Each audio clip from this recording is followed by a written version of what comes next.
you guys think I'm not out here doing the work and doing my research, you are wrong. You think I'm not going to bring it to the community every chance I get? Vote me out. I don't care. I'm still going to do it. Vote me out. I'm going to do more. I'm really going to stick it to you. I'm going to be at everything. Okay? I'm really going to stick it to you now. I don't want apologies and performative gestures. I want change and not Dr. Maya Angelou on the back of a quarter. I want change, laws, and policy. I'm not sitting here to make friends or tell lies or act like we can do better and I'm doing better. Because we can do better, we can do more, but we got to tell the truth. I don't care if you bring down a statute, but can you codify a statute that ensures my right to vote, my right to vote, my right to vote, my right to vote. Freedom made free when there's no truth. Freedom made free. They're selling me and they're selling you. Freedom made free when there's no truth. Freedom made free. They're selling me and they're selling you.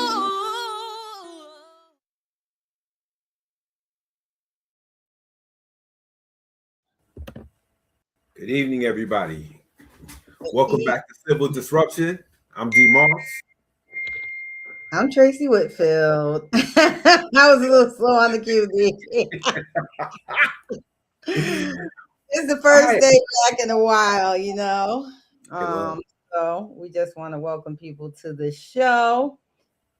D, let's give some reminders about civil disruption, what it is, what it ain't, real quick, just for new people.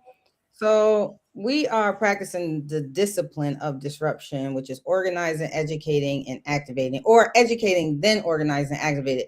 Kind of, Darryl, tell them what you told me about what we had to do first and where we're at in the process now.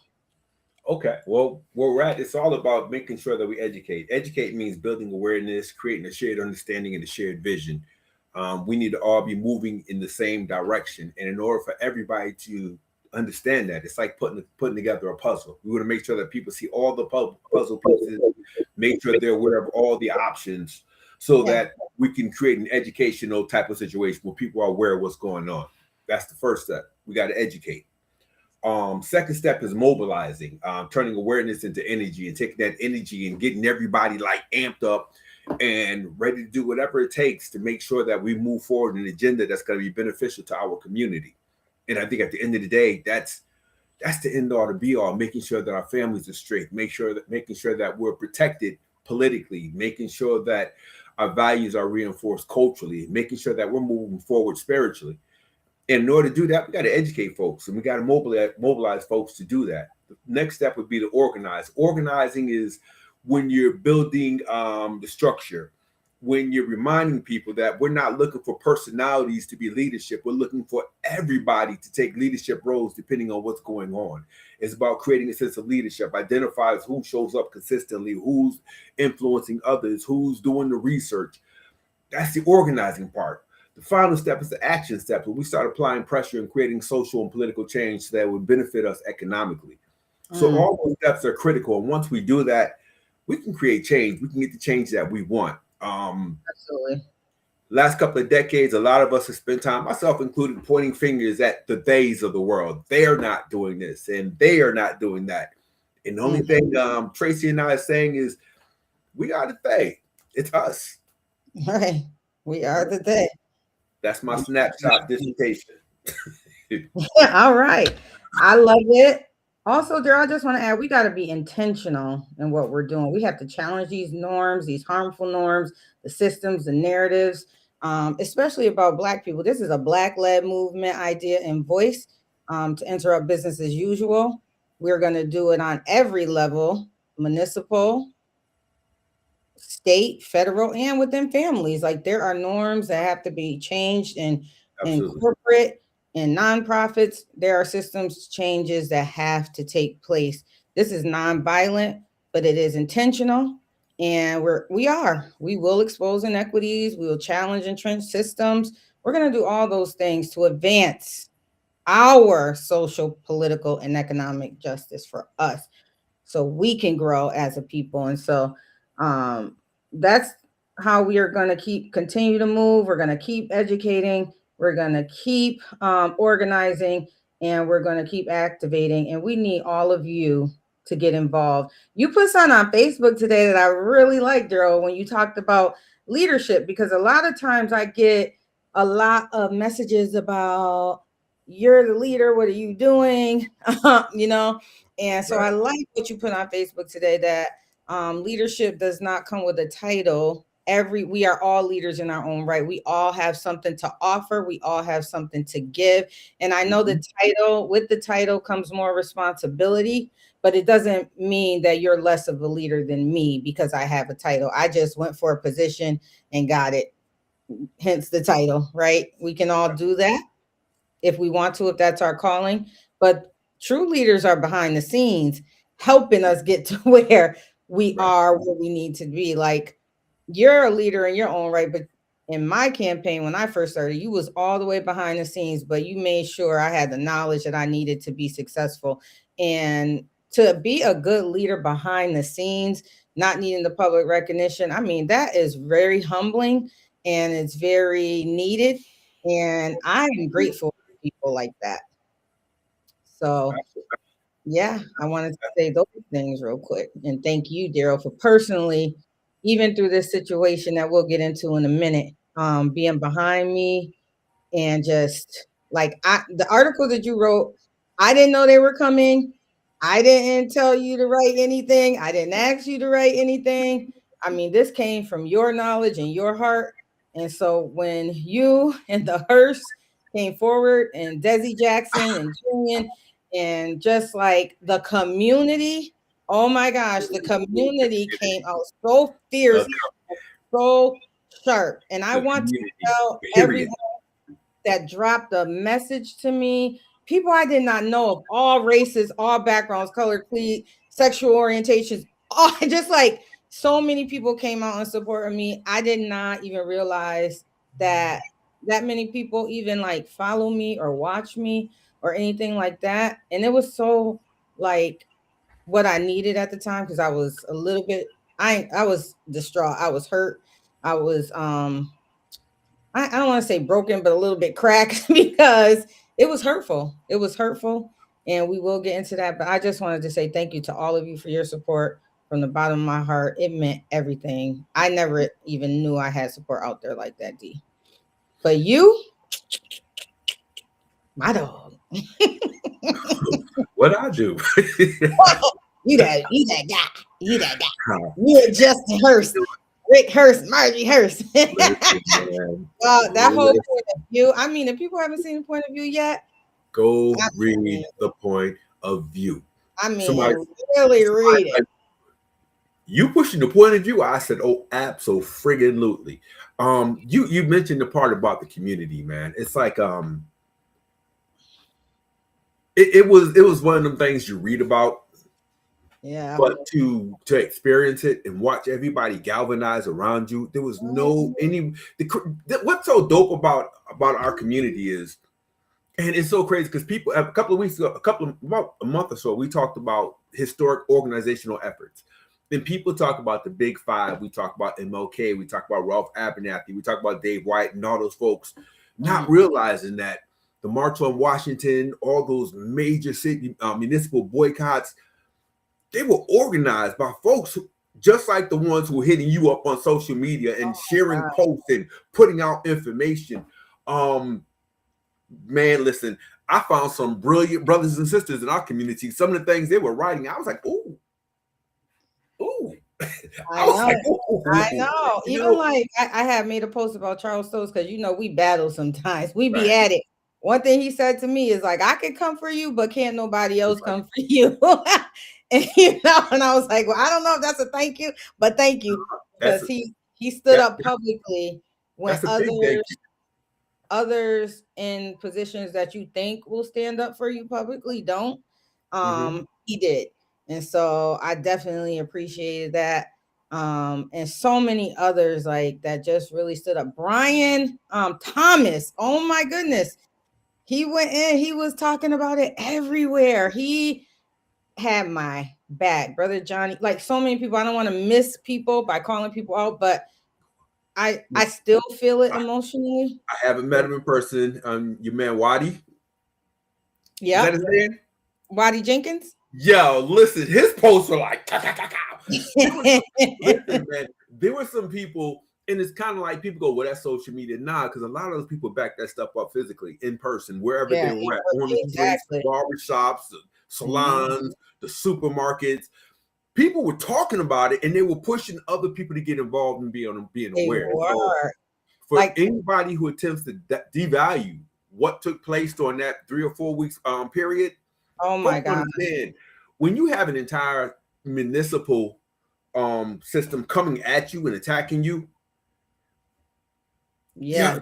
that's different than having me and Tracye don't get along. When you have the mayor, city council, city solicitor, and all these other folks, your fellow councilors coming for you, oh my gosh. Man, listen, what they didn't expect, because they put out all that drama, and the media coming for you. Yeah, the media. They definitely went from the perspective of those people in the administration per usual. But not all media, because Metro Record and Point of View, baby. I wish I had Justin Hurst. I wish I had his quote queued up. I would play it right now. I know, right now. Oh my goodness. Said, and then we got not all. You got to read the Point of View and the Metro Record. But I ain't gonna go read it for you. Yo, it was so dope, because for anybody who's aware of what took place politically like the last 15 years, for some reason, although we were heading in the same direction, there was a lot of friction between Mr. Hurst, Justin, myself. And it's kind of like, man, it's amazing when people come for one of our own, the way that we all come together. It's like old beefs. You forget, it's like family things. Like Stokes said, it's like, and we have to remind ourselves of who we are culturally. Yeah. And I knew in my heart we could do it. I always was like, no, we're going to get this thing right. We're going to get this thing together. I am appreciative for people like Cynthia Davis, who's working behind the scenes to get our organization really structured so we can be able to move together. And I also wanted to say, D, like I went to, I forgot the new Level 5's name, but I went to their like soft launch. And when I say I walked in that room and everybody from the old to the young, people I knew, didn't know, that knew me, ready. They are all ready in this moment to organize. I went from there to White Lion, walked in the room, everybody ready from the old to the new, whether they get along or not, everybody is ready for this moment. And so that's God's plan. And it just sparked the moment for us we cannot let this die down now, because this is the moment and the momentum that we've been waiting for. I'm going to say this, and I am 51 years old, and I never felt the togetherness in the Black community as I feel right now. I did. You probably did, but I didn't. Not like I feel, except when I was younger, growing up on Mama Street, and all of us were like family. Remember when they came for when the city came for Victoria Row? I know when I was terminated, man. Let me tell you, the love I got from my community. When people say, we ain't unified, I'm like, yo, kill the noise. We are. When you do right, people will support you. When you move with no malicious intent and you ain't out to destroy folks, our community comes together in a way. Again, we have to remember who we are culturally. You know how the cousins are? I'll fight you. But the minute somebody else tries to fight you, I've seen our community come together so many times, and it's like we have to continue to give people reasons, good, bad, whatever. Just people need to remember that we can always come together. You're not coming for us. Mike Fenton, you tried it. You lost again. Victor Davila, you tried it. You lost. The elected official who said he's not a Black elected official, he just happens to be an elected official who's Black, you tried it. Dominic Sarno, Steve Bonacotti, y'all tried it. But what they meant for evil, I keep saying that God turned for good, because we are about to do this thing. We're about to mobilize so we can change the structure of the city of Springfield. It's been 20 years. I was on the budget hearing meeting today, and the mayor made a comment of something that they always done for 20 years. And I'm like, just because it's always been done that way doesn't mean it's right. That's why we're in the position that we're in right now, because it's been over 20 years that we've been doing things the same way over and over and over again.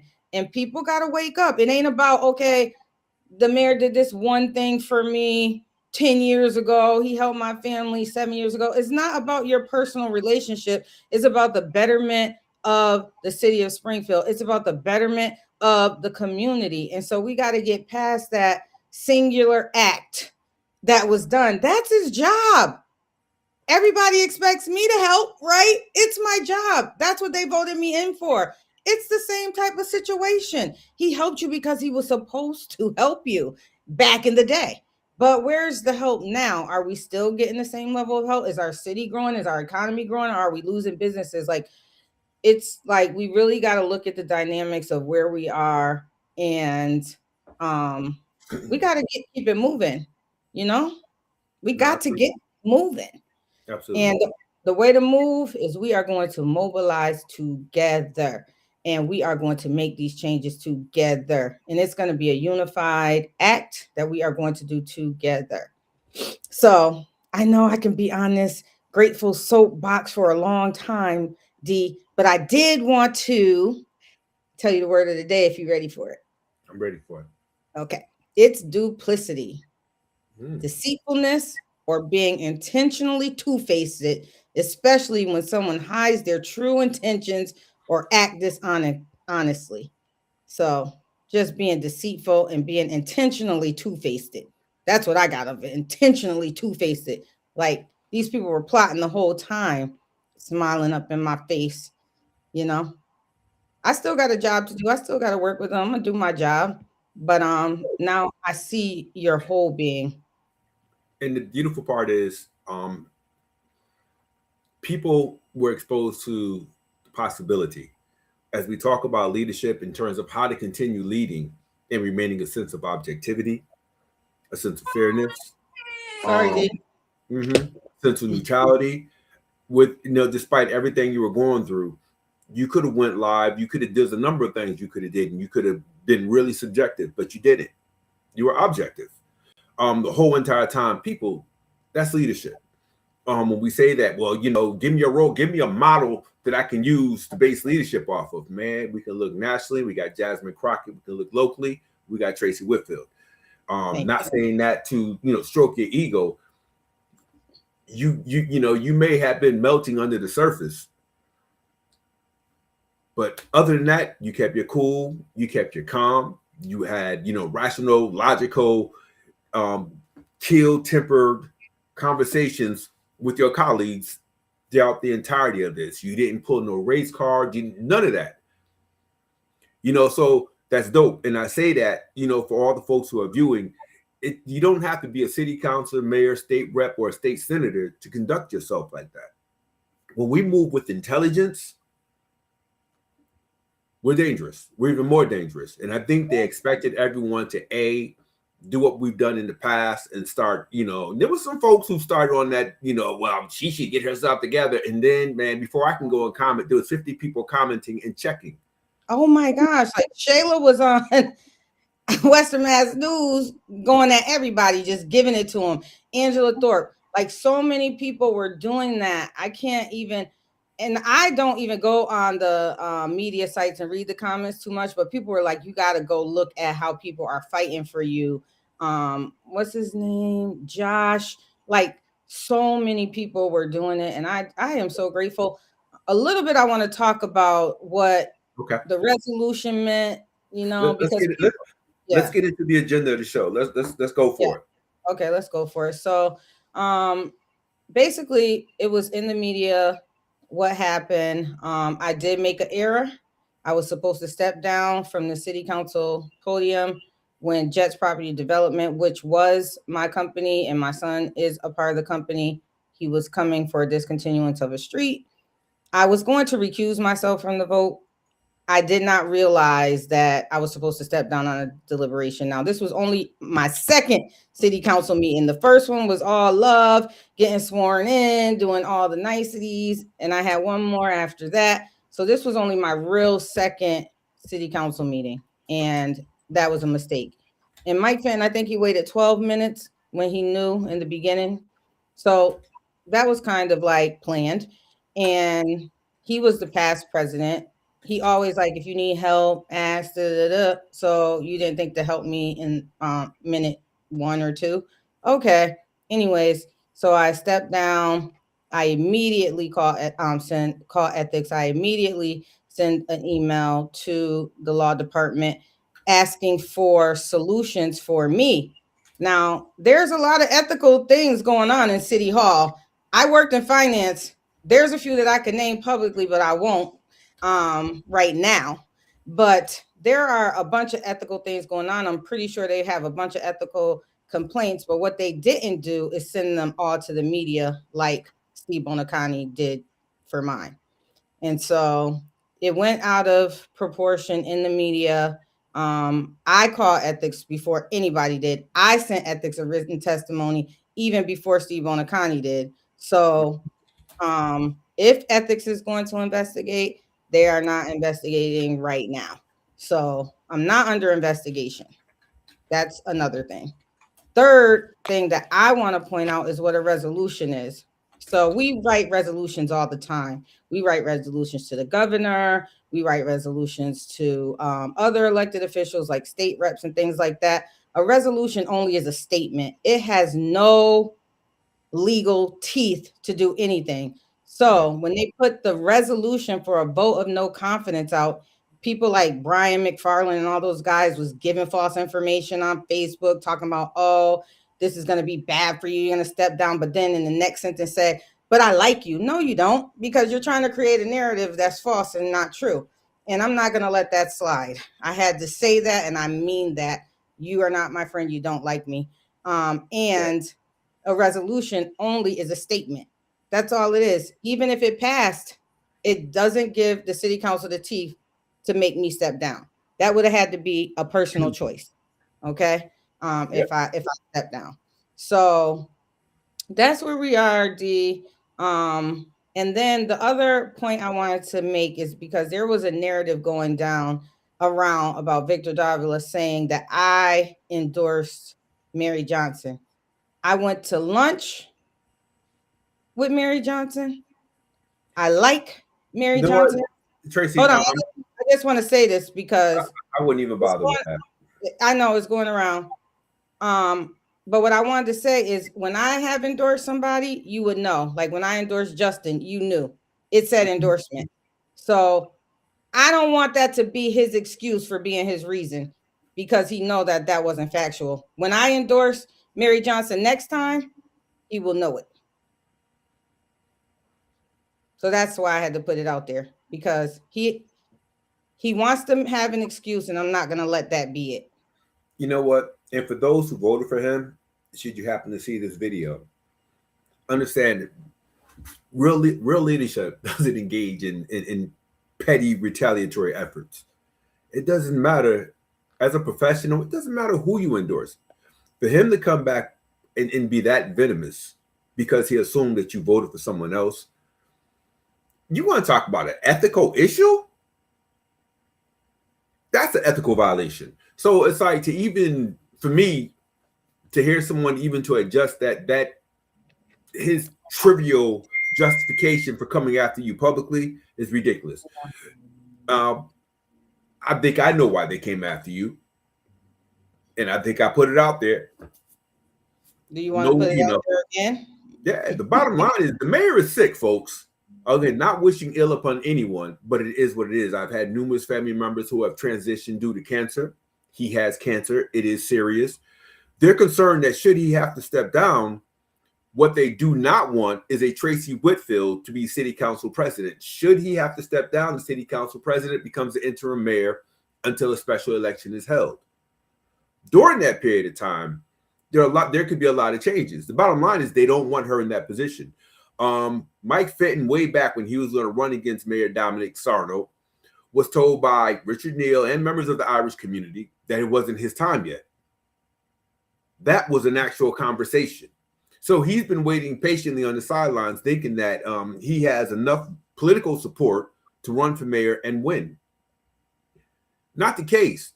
Melvin Edwards, Victor Davila, they're peons. They're pawns in this game. They were used to present this issue to the public.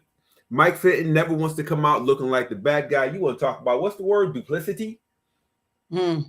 He is that guy. This isn't his first time coming after someone black, specifically a black woman. Let me make that very clear. This is not his first time.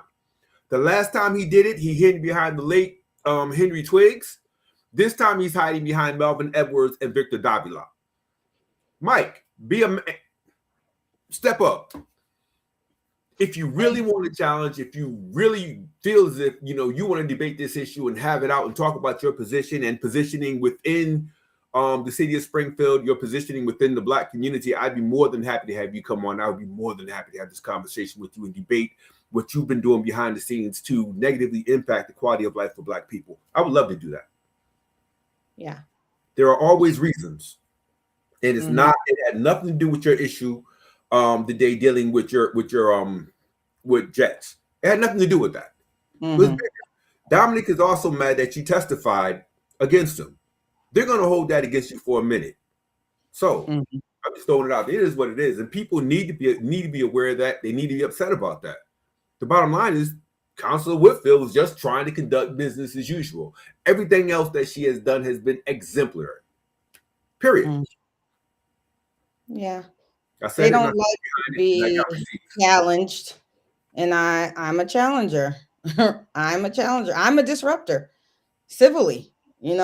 I'm not trying to do anything wrong or illegal, but I'm not a go along to get along type of gal, nor have I ever been. I don't know who this Don Silverman is, but he texted me a couple times saying he was going to be at the city council meeting. I don't know if that's a threat or what you're doing, but just keep giving us some proof. He's about 150 years old. He's a very different, weird type of guy. I wouldn't, again, me personally, I wouldn't even. Anyways, this is Civil Disruption with D. Moss and Tracye Whitfield. So there are a number of questions if there's anything you want to know. We're open, willing to ask. We started a little bit late. We do have families and family issues come up, and people got to get their hair braided and things like that. So we're gonna be on Thursdays, but the time might vary. So we just wanted to throw that out there as well. But yeah, duplicity. I had to be like intentionally deceitful and two-faced. It like people will smile in your face and then stab you behind the back. And Ed Shoemaker said they will watch you mess up and purposefully not tell you so they can use it against you. This is exactly what they did to what is that name? Tanya Fernandez Anderson. When she hired her sister to work for her, she introduced her to other counselors as her new staff and her sister. And those same counselors turned around and went to the Herald when they could have just pulled her to the side and educated her. Yeah.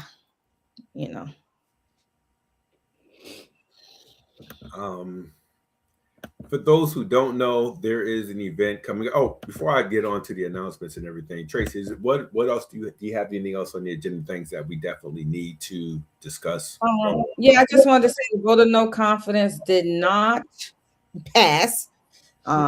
Maria Perez also voted for it. In the back of my mind, I won't forget that. It wasn't a mistake. This has been talked about. I think Gladys could have worded it. If you're for the resolution, vote yes. If you're not, vote no. It would have been that simple. But the way she worded it was difficult. And I also wanted to circle back to a time that Mike Fenton was harsh on another Black female, is when Tashina Davis was our attorney.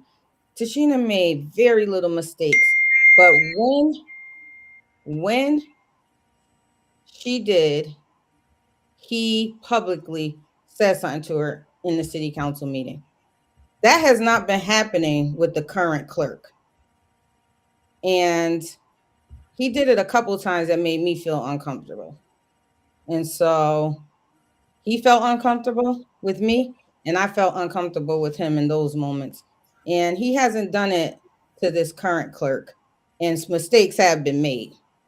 I mean, quite a few actually since I've been president, and I've only been president since January. So that's 3 times. So yeah, it didn't pass anyway. So the people who voted for it were the 3 plus Maria Perez, and then the others did not vote for it. Jerry happened to not be there, and offer my condolences to Jerry Martin and his family for his father's passing. But Jerry has been solid so far, doing a great job, and yeah.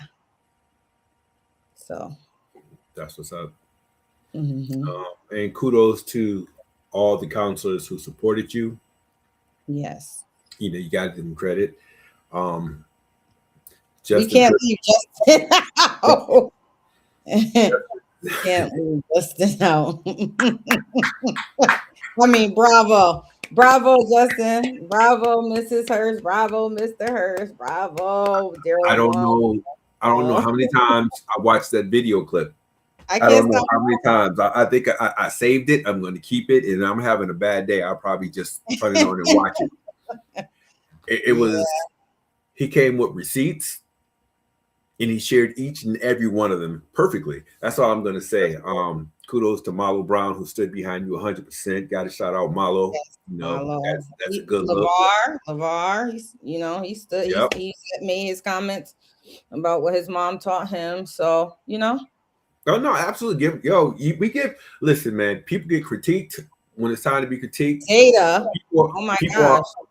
People are applauded when it's time to be applauded. I mean, that's just how it is. You know, it's not even, you know, kudos to LeVar. I'm proud of you, man. I'm glad you did that. I mean, absolutely. Yeah. And Zeta came out with the Good Old Boys Club and gave the definition and said the Good Old Boys Club was started by white men. So when white people get upset about the term Good Old Boys Club, it was started by straight white men. Be mad at them. Which is the reason why they call it the Good Old Boys Club. I mean, it is what it is. And, no, I got to say something about Melvin. To watch him talk about the Black experience, who's qualified to speak on the Black experience and who isn't, and how he felt offended because of the way he was being called out by the Black community.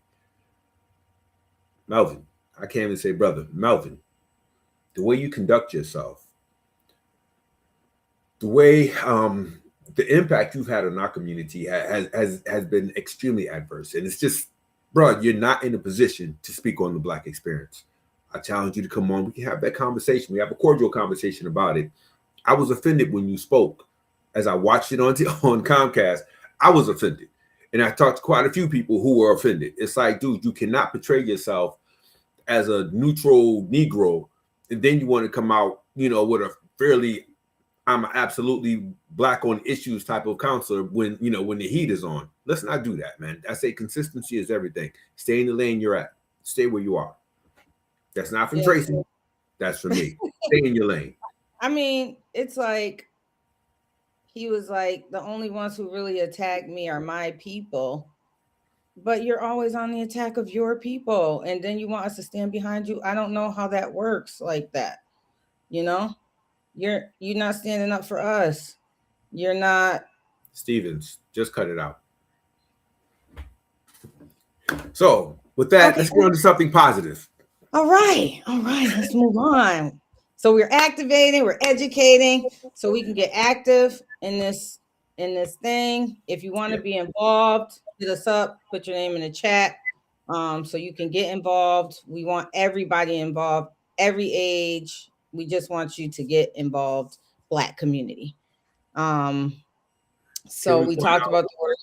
Can we point out, and people need to understand that we were talking about organizing our community before this situation even occurred with Tracye. Yes, People need to understand that. We were already having the conversations. We talked about leadership. We talked about accountability. We talked about capacity models within our community and how to map capacities. We talked about what deficit model is in terms of what to look for and how we should be correcting things in our community. We got to the part about organizing our vote and understanding how powerful the Black vote is in Western Mass, specifically in Springfield. We are a powerful voting bloc. There are a lot of groups that are not voting, but we vote. So we were talking about, organizing that vote. But to do that, we were trying to educate on a number of other issues when the situation with Tracye came up. So just so people understand, because someone said, are you guys doing that because of what happened with Tracye? No, we were already doing this. We're already doing it. But as Tracye, as she had stated earlier, things happen for a reason. So for those who couldn't see where we were going, man, listen, God gave you all a reason. He just opened the door and gave you a big, huge, beautiful picture and said, this is what we're going to deal with. And it's going to get worse. If you look at what's happening on the state level in terms of the legislation, look at the dollars that are not hitting our community. Look at the dollars that are not coming back to the Black community. Yeah. So we should be holding Angelo Pupolo accountable, Bud Williams accountable, Adam Gomez accountable, Carlos Gonzalez accountable, Orlando Ramos accountable. These folks show up at all the events. They shake all the right hands, all 5 of them. They laugh, they smile on our faces, duplicity. But when it comes down to the funding, coming back and positively impacting our business community, our cultural efforts, the neighborhood and family efforts, those dollars aren't coming back. We can pull up the receipts on that too. So the thing is, we talked about organizing our votes to ensure that we can put folks in the proper position to ensure that we receive the supports and the resources that our community deserves. We've been fighting way too long to not have a fair share of the resources that come down from Boston. We've been fighting too long to have a strong percentage of our families dealing with tax title foreclosure every freaking year. Over the last, I'd probably say 10 years, they probably confiscated almost $15 million worth of property. If you think I'm wrong, look up tax title foreclosure in the city of Springfield as it impacts the Black community, and look at the number of properties that we have lost. So there are a number of issues on the table. Folks, somebody said, my lawyer was like, you should talk about police brutality. We'd love to talk about police brutality. That's not the issue. The issue is the economic injustice, the economic inequity that is happening right now, right in front of us on a regular basis. So those are things that we can only address politically. And for all the people who say that, no, I don't do politics. If you get in your car, if you buy a car, you're doing politics because you're going to pay, what's the taxes for your vehicle? That's political. When you drive down the street and you tear up your struts or your wheel when you go over a pothole, that's political. When it snows and your street needs to be plowed, that's political. Your garbage being picked up, political. The trash fee, political. Almost every aspect of your life, the minute you arrive home from work, is very political. Where your kids go to school, the condition of the schools, the resources that school has. So when we say, I don't do politics, you may not do elections, but you're involved in the political process. Look at your check and look at the percentage that come out for taxes. You're very political. So stop saying you don't. What you should be questioning is, where is my percentage of all the tax dollars that our community as a collective have contributed? It's not coming. It's not coming to our community. So those are issues that we need to address. We can't address crime without addressing economic development. You can't address economic development without addressing the banking and financial institutions and how they continue to discriminate against Black business owners. We can't talk economic development without talking about the state resources that should be coming down to ensure that we can strengthen our fiscal infrastructure so that we can effectively organize our businesses and organizations. These are resources that we're missing out on because we don't think that we deserve them and that we're not entitled to them. We are. And because we don't do politics. Because we either got to do politics or politics is going to do us, just like it's been doing. So, Bro Jeb said, just a word to the wise, you should not frame political calculations as support. I don't really know what that means. No one is framing anything like political calculations as support. You can expound if that's what you're talking about. But we know that people are going to be politically calculating to get what they want, but I don't really understand where you're coming from, or if we said anything like that on here. I'm not sure, but I just wanted to read that out, and I also wanted to read what Shakima Burke said. Mhm. I might be messing up your name. Um, Shamika, I'm sorry, I know it's Shakina. But Shamika Burks Johnson said many people are scared to change, but if we don't change, if we don't change, then we're going to be in the same position that we are right now. So you can sit in your little bubble in the closet and be scared, take little crumbs or nothing that you're getting, or we can come out and face this what ecosystem of what's going on right now. This ecosystem has got to change. This ecosystem has been dominated by the same players over and over and over again. And it's time to change. It's time to get our young leaders involved. It's time to really show our young leaders, our younger leaders, how to really be leaders. Like we can be guides for them. I'm not saying that we can hold everybody's hand or, but we have the opportunity to show them how it's done. You make a mistake, you apologize, you own it, you put corrective actions in place, and you keep it moving because every single one of us have made mistakes and will continue to make mistakes. And that was the message that I was trying to get out to the city.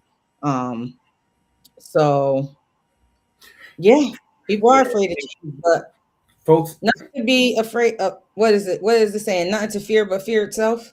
yeah. And people just, and I know she's not, no, Shamika, I know she wasn't Oh, I referring know.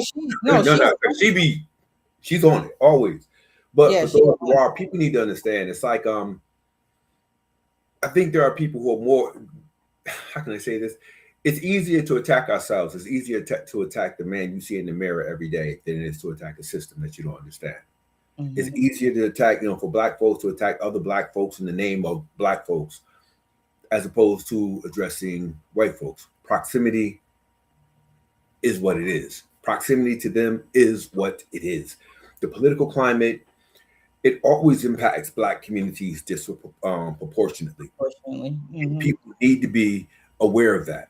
So it's not about, I see Brother Gab said, let me explain. It means those that supported you in 7-4 vote may not be real support. It may have been a political calculation. I absolutely agree, Brother Gab. It may be. The good thing is, it did show United Front and they got it. She's still where she needed to be. So I agree with that.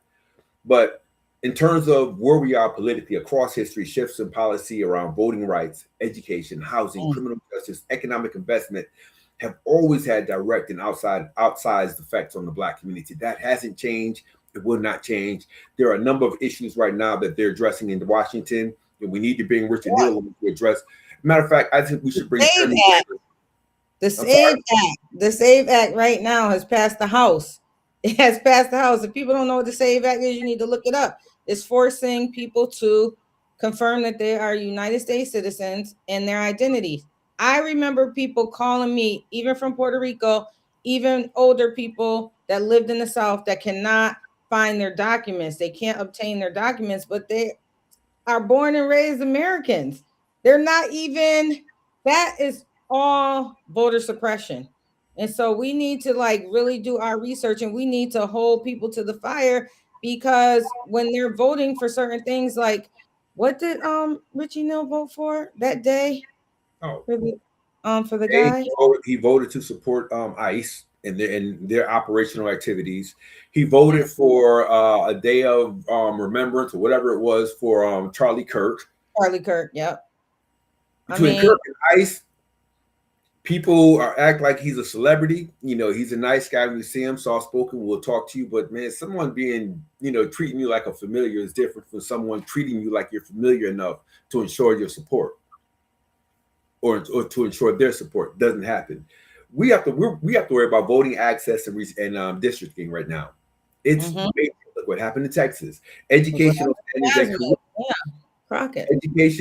standards and curriculum control. They're changing up the curriculum, and no one's paying attention. We act like if we close our eyes and pretend that things aren't happening, They're not really happening. Criminal justice reform, with everything that we fought for, criminal justice reform versus the rollback that's happening. Folks need to pay attention. So when you say you don't do politics, economic equity and small business access, then that gap is widening and it's getting worse. Even like local foundations in our area, Western Mass Foundations, if you really look at who they support, they're a lot of white women-led organizations. I'm not saying these organizations aren't doing a good job. I'm not even saying that they're not supporting some of our children. But there are other great organizations out here that go to these same foundations and funders, and they don't even have a chance or a shot. You even look at the federal earmarks that came down, and you'll see the inequalities between the eastern part of the state and the western part of the state. So there's a lot. And if you don't know what earmarks are by now, the way I've been beating them in the head, they are discretionary funds that legislators have to give out to different organizations in the community. It is earmark time on the state level, and it is also a state election. It's a state election. And anybody can run as long as you're 18 years old. Criminal background, you can still run. Doesn't require any previous experience. Let me be very clear. None. I had no experience. Groceries at Stop and Shop and run for state senate. Let me be very clear. You get your signatures and you're on the ballot. I'm sorry, you're saying? There's a House as a Senate. You can run for that. Governor, lieutenant governor is up for grabs. All these things. And no one owns the seat. So if you're not happy, you know, put your hat in the ring. Even if you are happy, put your hat in the ring. What's the worst that can happen? Because if we talk about some of the current legislators and their background and who they are, anybody can run. And I'm not trying to be negative about anyone. I'm just simply saying that's across the country, from Georgia to California, back over the back. Look at our national leader. Look at our president. Well, I'm sorry. Look at our president. So it's kind of like anybody could run, and we should be encouraging people to run for office. And it doesn't always have to be office. Let me tell you, there are boards and commissions like the parole board, right? There's a cannabis commission. There's all these boards and commissions that a lot of us aren't sitting on. No, we're not. Because we don't, a lot of those are appointed, but there are ways to get yourself in front of the right people so you can be appointed to these boards and commissions. The ones in the city of Springfield, most of the appointments come from the mayor. That's why the same people or the people who are on these boards are still there.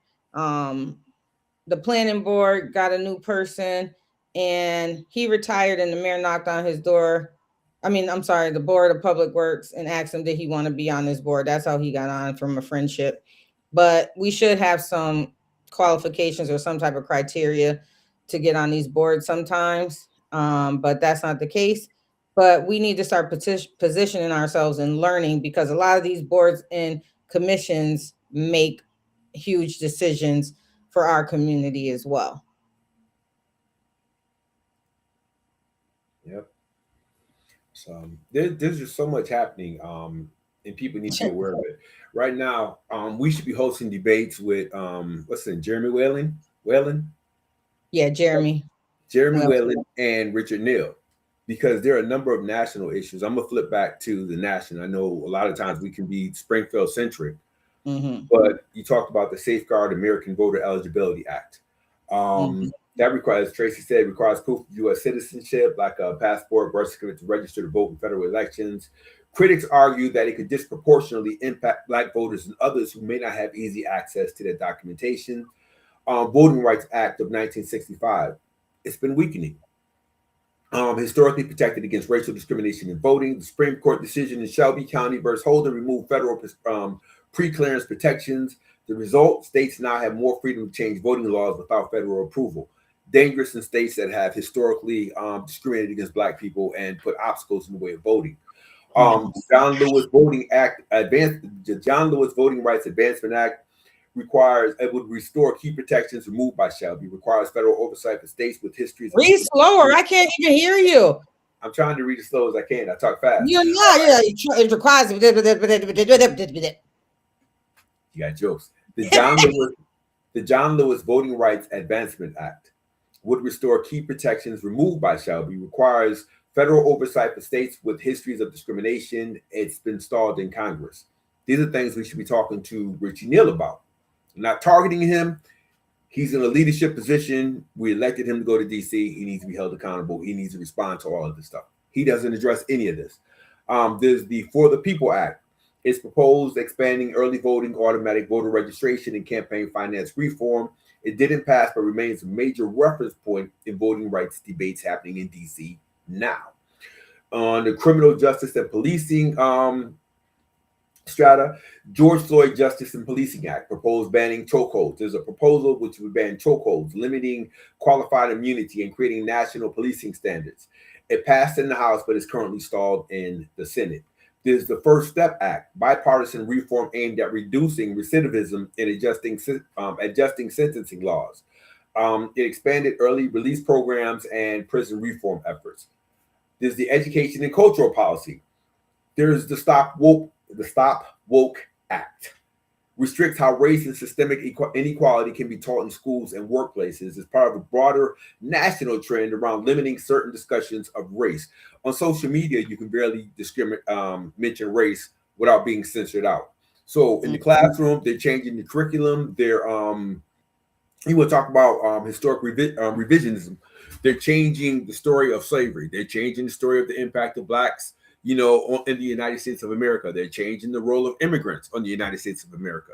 So they're whitening out history all over again. It's already whitewashed. So folks need to be aware of that. So when we have these congressional debates that we typically don't go to, we need to be there. We need to be running these debates, and we need to be asking these questions to find out where the current congressman is with that. Our senators who go down to represent us, we should be asking where they're at with this stuff. State level book ban. I said Senator Warren, Senator Markey. Absolutely. Don't shake my hand. Address these issues. We have the state level book bans and curriculum restrictions. There's not one single law, but there's a wave of policies across multiple states that focus on limiting materials related to race, Black history, and identity. Eventually, we're gonna be like, I'm gonna be selling Stolen Legacy by George James on a corner like it's drugs. They're eliminating these books. They're taking them off bookshelves and stores across the country. They're eliminating from the school curriculums. We need to be aware of that. There's the economic and equity policies, affirmative action in college admissions. It's been restricted by court ruling. The Supreme Court decision in Students for Fair Admissions versus Harvard effectively ended race-conscious admissions. All right, Darryl's about to go in, so there's a whole bunch of things that we should be conscious of. Listen, here's the thing. We're losing people.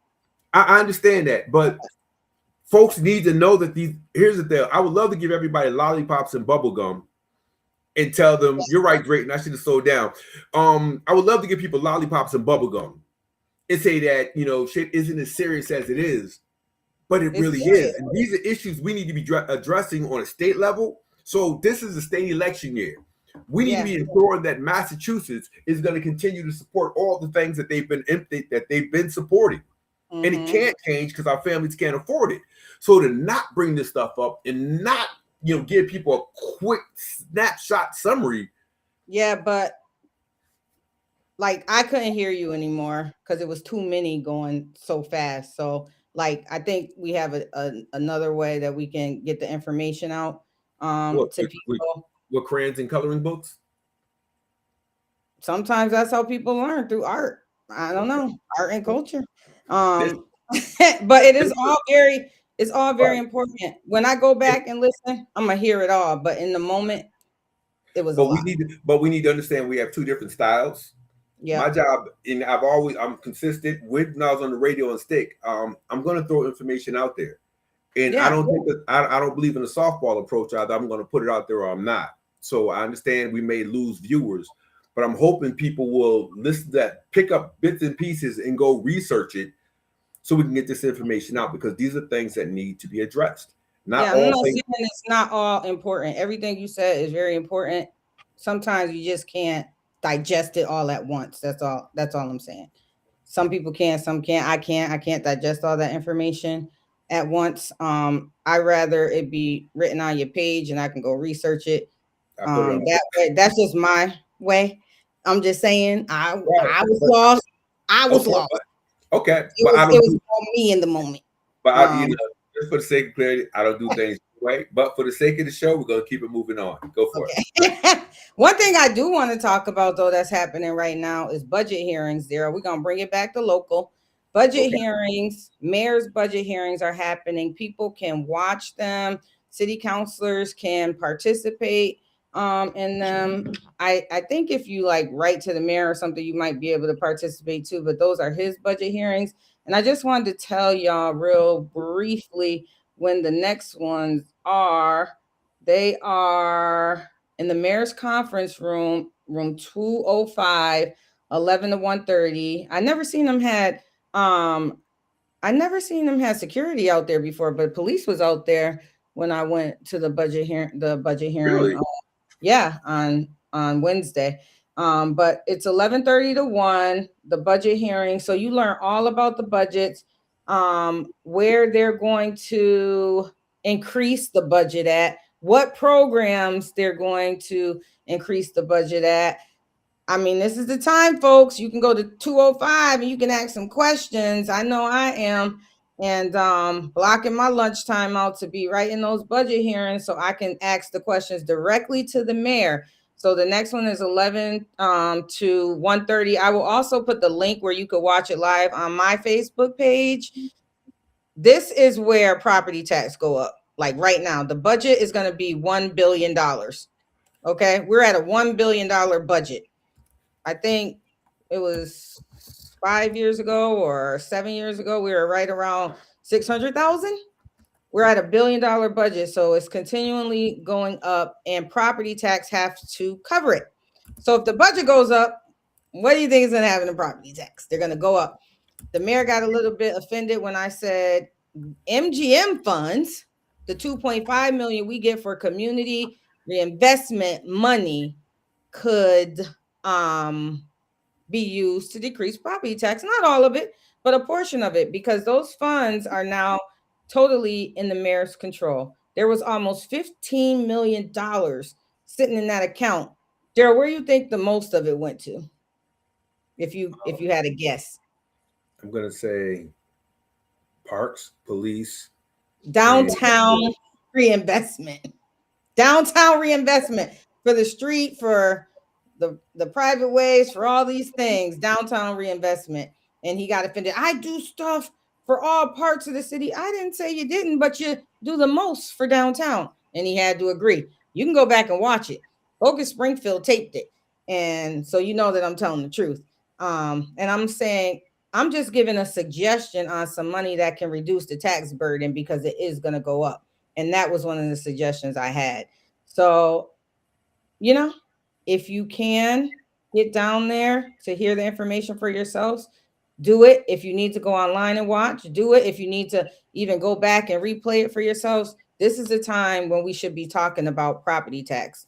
So I just wanted to let people know that. Good stuff. Charles Stokes says, in Springfield, there are more individuals like Melvin Edwards than we openly discuss. Why are those who exhibit unacceptable not being addressed? Black allies of white supremacy have the worst and historically been the reason for our progress. Stokes, I can address that. I think we've had these conversations before. I'm not in the business of dogging Black people publicly. I'm not. That's not me. Those are conversations I have privately. I just know from my experience, when I was working for the mayor, despite all the stuff I was doing for my community, I remember people telling me I was an ally of, white supremacy and I was a sellout. I've heard it all. Although I was doing more than most of the folks who were critiquing me, I was still labeled that. So the thing is, I think everybody has their strategies and their approaches. For those folks who are on the other side of the line and they over-identify with those folks and they're enamored with proximity, it is what it is. I think those are conversations we can have, but to get on the air and start talking about other Black people in leadership roles, folks who are doing whatever it is that they do. I'm not sure who it is you're talking about, but I don't think this is the program. We're trying to galvanize and organize Black voters, not continue to split up our community and have everybody in tight little sects and cults and coalitions and little. We've been there. We've done that. I look at, for years, I could have been working closely with Justin Hurst and the Hurst family and a whole lot of others, had we all taken the time to take our egos and set it aside and just work together. We're more beneficial. We benefit our communities more when we work together. I think the historic model has always been, in the name of Blackness, I think I said it earlier, we always dog Black people. But when we start holding white people accountable, folks feel a little uneasy with that. And it's like, no, let's get back to dogging Black people. I'm not going to do that. There are a lot of folks who I don't agree with, how they want to conduct themselves and how they want to move forward in our community. But it doesn't make them wrong. Doesn't mean I'll ever agree with them. It means I may not even work with them. But I think everybody has that decision to make. I pointed out Melvin because Melvin has done and said some things that are in direct opposition, not just to how I think politically, but in terms of what, would benefit the Black community and how it should move forward. So when someone is blatant about their activity and they display that blatant behavior, then we address it directly.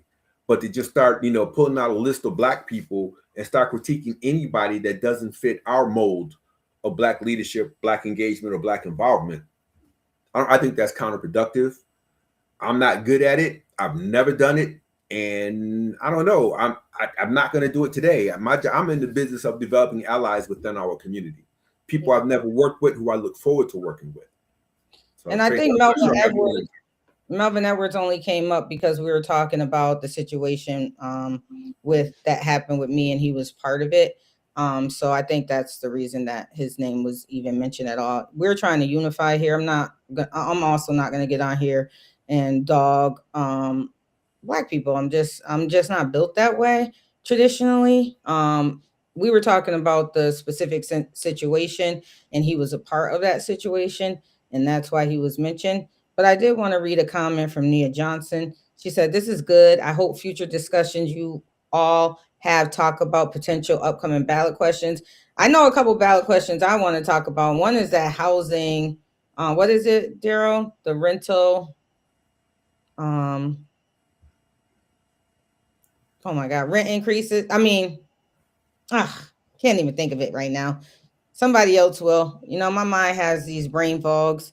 Well, hopefully we'll bring those folks on and let them talk about it and discuss. I wish I could remember the name, but I can't either. I can't think of it right now. But somebody please type it in the chat. You know what I'm talking about?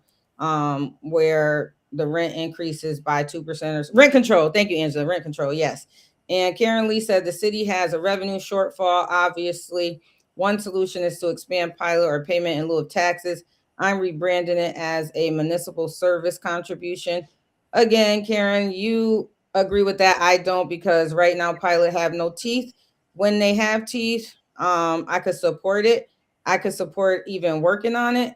But right now we can keep having these discussions, but until the legislation on the state level changes it, it's not going to have teeth here. So if the ask is to garner support to help on the state level, I can see that, but to push it through city council, I can't really get behind that one. And I just wanted to say that publicly. Yes, rent control, Katrina and Charles. Thank you. I just could not think of the term. So we do want to have folks on there. We can even have Karen on, because I think her municipal service contribution, I did like that that she put forward to read it. I don't know that it's exactly the same as a pilot, but she does have great ideas, and sometimes we'll agree and sometimes we will disagree, but at least she's thinking and at least she's trying things, and that's what we need more of us to do. Just try new things, like just put it out there. It can happen. It could come through. Like, just keep pushing it. It takes sometimes 10 years for a legislative change, but you got to be consistent. And Karen is very consistent. And you just got to put yourself out there sometimes, or you got to put it out there. So I'm going to encourage the community to do things like that. Okay. Yeah. So, Darryl, we've been on for 1 hour and 4 minutes. I think because we were gone so long, we should try to come back sooner than our what are we, bi-weekly? We've been gone for a while. So maybe 2 weeks or maybe next week, but we'll let y'all know when we'll be back on. We definitely appreciate you joining us this late at night. Well, before you close off, I just want to remind people this Saturday at the Palmosa African Historical Museum in Tower Square, second floor, 1500 Main Street. There's a leadership and service reception. Again, the goal is to really unite Black voters, get our community together, get organizations, individual leadership folks, influencers involved in working together. We started planning it back in November, but we lost track because we had a war to engage in. I'm just saying, it's Saturday at 6 p.m. It's open to the public. We need our community to come out to be there. The keynote is William Watkins. He's a cultural activist and political strategist from Boston. I think cultural activism is critical. I think political strategy is critical, and we need to bring in subject matter experts to talk about that. There will also be a panel discussion titled "Where to from Here and How." On that panel will be William Zachary, Tanisha from the Black Men of Greater Springfield, Tanisha Arena from Mirage, Jillian, my girl. Jillian, my girl. Jillian's on it, Wayman Lee, and Stokes. If my brother Charles Stokes, if you're still around, I know you're around. If you're going to be available after we have the show, I just want to send you a text or a phone call to see if you would also sit on that panel with the rest. We want to make sure that we get folks from different spectrums on that panel because we want to have an honor. What time is it? Saturday? Yeah, Saturday at 6 p.m. Okay. So, I think this thing morphed into something different than we originally talked about, but I'll be down there if not for a short time. I do have some other when we started planning it, this is what we were organizing. So it's the same thing. I'm going from my script from October and November. But this is what it is. So we'll also be recognizing Blacks in public safety. We want to make sure that we acknowledge during the program, we'll be acknowledging Black law enforcement officers because we have to embrace and love our own, make sure they feel supported. We want to make sure that we support our Black elected officials. We want to send a message out to the community at large that we do support our own. And I think we need to start doing things publicly to ensure that people understand that we recognize our street level activists, our public leaders, our elected officials, our public safety folks. So this is happening. All leaders. And we do come together because you seen the picture that I put with all the Black men standing in the back. I mean, they was protection, okay? And that picture wasn't even all of them. I was late with that picture because I had to come in and calm down the crowd. But if you would have seen how packed it was and how many people were there just in support and standing together, and that was unity. And it was people who were dressed up, people who just got off construction jobs, people who were lawyers, people who were just the gamut of men. That is what the Black men was there, and they stood up. Okay, so I thank you, Black men. I thank you all with all my heart. And they were giving their seats to the women. It was definitely amazing, Angela. It was how it's supposed to be in our community. For us, by us, and. All right. And we're going to us again on Saturday, the 21st at Pamusa at 6. Great speakers, a great time. We're coming together. Please join us, even if it's for a short time. Come down, support each other, and let's keep this momentum going. All right. Any final words? I'm good. All right, then. We'll see y'all next time. Have a blessed night.